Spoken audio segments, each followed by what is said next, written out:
Ghana, as we know, coming up presidential elections later on this year, December the 7th, actually. But before we get to elections and all the stuff that's going on there, we've got to talk about inflation. The latest numbers, Ghana's inflation is actually climbing back up. Now, if we look at October figures, year-on-year inflation, 22.1%. Now, September was 22.1. It was 4-month high. The next MPC meeting, November the 25th. So you're seeing an uptick in inflation. Actually, September was actually 21.5.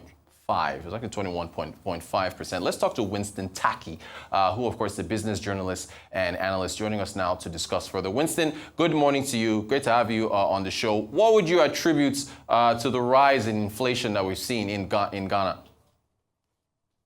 Good to be on this morning, and I would like to say that now jollof is becoming quite expensive to prepare. So due to the rise in inflation, most of the food products have become quite expensive. However, there has been some commodities that are in their season, so you can find them more abundant in the market, especially commodities like cocoa and yam, which are more prevalent. But most key commodities that have become quite pricey, as you can see, prices of food products like rice, soybean, and some key commodities that are needed in household going up. So looking at the figure, increasing high by 21.5% in the month of October from 22.1%, which was the first time in a few months that we've seen this hike, which mostly has been attributed to rising food costs, which have been said due to supply disruptions, taking the foods to the mainland urban areas from the rural areas have become quite expensive. We know the fuel price adjustment recently has also affected commodity prices, as well as the recent depreciation of the cedi, which has also directly affected importation. So now bringing food into the country, coupled with high taxes on food products, has also heightened the cost of importation. So we keep seeing imported inflation on the rise, which significantly is affecting production, especially on commodities that are needed to ensure manufacturing in the local manufacturing sector in the country. As of now, we understand that the Bank of Ghana has been actively working to manage the inflation. One of the key initiatives was to ensure they bring down the policy rate, which they did marginally, but that has not necessarily been quite reflective. Many were wishing that we'll see the effect in the first month in 2025, but already the effect is not quite felt in the market now. So there's still some more challenges, and we're seeing that the government has issued with handling the cost of electricity, which we've seen a bit tariff increment in the last couple of weeks, which is also directly affecting the living conditions of Ghanaians in the country. So what about the next MPC meeting, November the 25th? It suggests now that probably won't be a cut. I mean, the last time they cut to 27% from 29%, the benchmark rate, NPR. So do you think they'll hold now, or what do you expect at the next MPC meeting? When I assessed the market, when the central bank decided to bring down the MPC rate, I was a bit skeptical based on my analysis.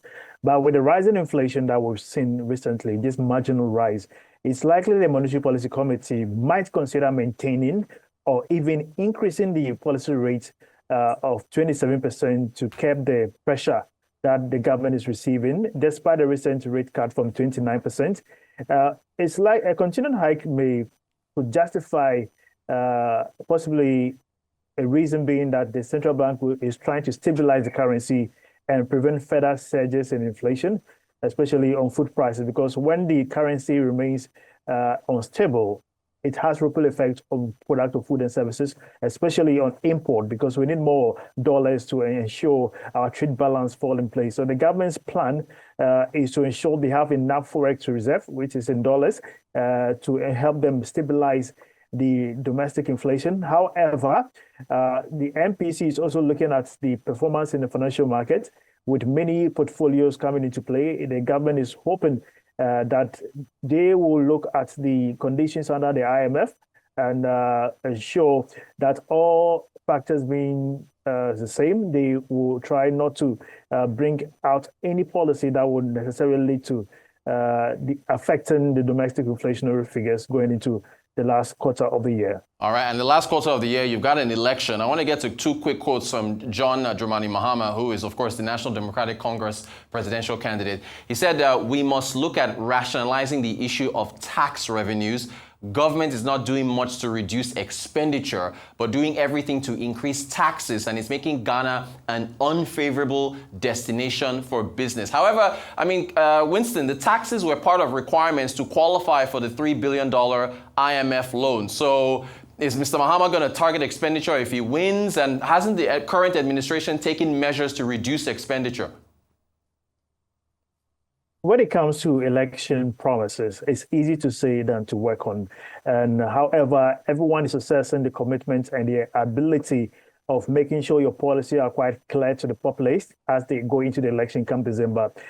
This is however, the first time he's gone into this conversation clearly. Although he has been speaking about the IMF, John Mahama also was under the IMF for 3 years, and the third year we began to see growth rate increasing to the tune of 5.5%. As of now, he's called to ensure probably look into the negotiation is something that many may say is not far-fetched. He's suggesting rationalizing of tax revenues and reducing the government expenditure to address the current deficit, which is quite huge. The current administration actually has implemented some expenditure controls, yet its emphasis on basically increasing revenue to meet fiscal goals has not really met the light of day. We've seen many tax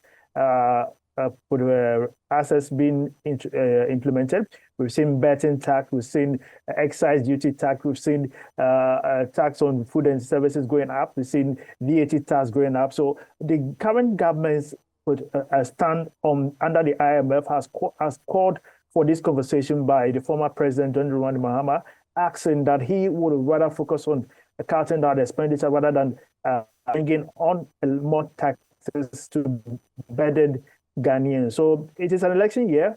Already we've seen Labour who are also demanding for more better conditions of service and increments in salaries and other incentives. We've seen also government's outstanding debt, which is annually going to be $1 billion every year in Eurobond debt services, which is a weighting burden for any government. So this call is a political call, but if you look at the government's books, there are a lot of debt repayments and burdens ahead.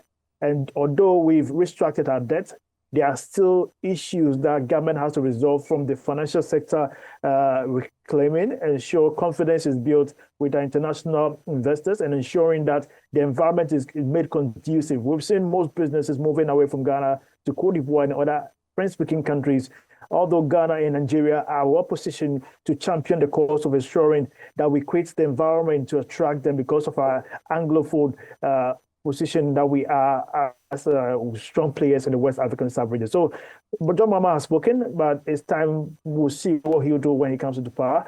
However, the MPP, Dr. Bawumia, is also advocating for another strand to ensure he will continue policy as well. All right. Look, Winston, we're going to follow up with you, see how the elections come about December the 7th. Thank you so much for your time. Really appreciate having you.